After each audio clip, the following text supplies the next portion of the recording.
কে বাড়া দেশের জন্য করে? জন খেটে খাস, চাকরগিরি করি, সেটা স্বীকার করবি বাড়া, ঠিক আছে? আর এটা ক্ষমতা রাখবি। তুমি এমন কোনো বাল হয়ে পারোনি, বোকাচোদা কোথাকার। তোমাকে মাইনা দেওয়া হয় বলেই তুমি ডিউটি করো।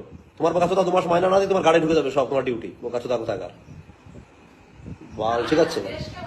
দেশে ভালোবাসা চোদে, তাহলে টাকা নেওয়ার দরকার কি? তাহলে ভালোবাসায় যখন থাকে এখনই বোধহয় ডিএ ভাড়া 2% আটকে দিলে গান আন্দোলনে বসে পড়ে। অনিচ্ছাকৃতভাবে যে ভুল বা ভারতীয় সেনাদের বিরুদ্ধে যে কথা আমি বলেছিলাম তার জন্য ভীষণভাবে আমি দুঃখিত।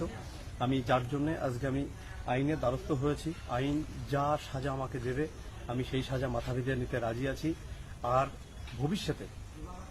ভবিষ্যতে ভারতীয় সেনাদের জন্য যত কিছু করণীয় আমি সবকিছু করব। এবং একটা কথা আজকে আমি দিয়ে যাচ্ছি, ভবিষ্যতে সব থেকে ভালো আমার এলাকায় অন্তত সেনা যেগুলো বের হবে সেটা আমার জিম থেকে বের হবে। তুই বডি বিল্ডার না তুই ছিঁড়া বিল্ডার?